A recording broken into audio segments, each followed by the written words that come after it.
欢迎收看活菜谱。今天和大家分享一个凉拌黄瓜的殿堂级做法。所谓殿堂级做法，就是上了大席面也不比其他菜逊色。首先，我们将洗净的黄瓜切成10厘米左右的小段，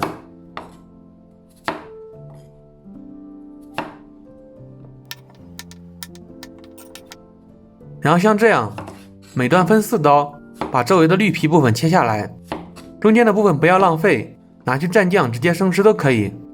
再把绿皮部分切成筷子粗细，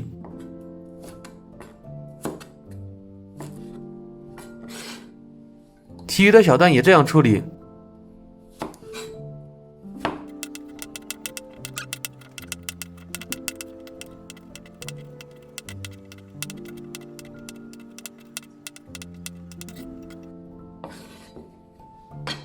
加糖15克，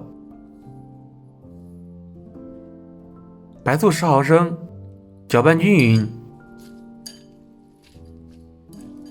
腌制5分钟。这期间我们切点配料：大蒜2粒，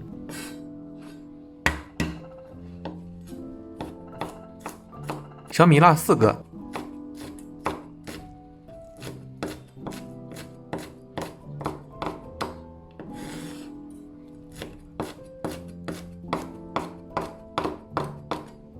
生姜少许，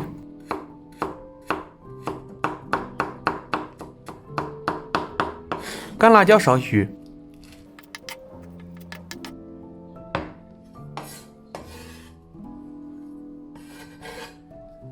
盐5克，花椒粉3克。起锅，锅热后倒油，油热后浇在黄瓜配料上面。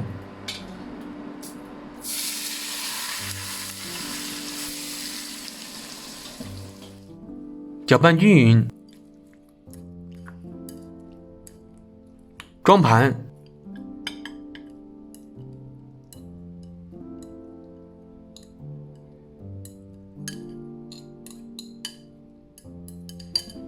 放一片香叶点缀一下，大家可以试着做一做，在评论区分享一下这道菜的味道怎么样。下面总结一下制作凉拌黄瓜的注意事项：1. 不能浪费，黄瓜的所有部分都可以吃。2. 黄瓜加白醋的原因是为了最大程度的防止受热导致的维生素流失。3. 在浇热油前不要搅拌，热油要浇在配料上面。4. 能接受香油味道的滴1-2滴香油，味道更佳。喜欢的朋友可以照这个方法试着做一做，有什么问题大家可以在视频下方留言和我交流，也欢迎大家点赞、转发、收藏、订阅活菜谱，每天学会一道菜。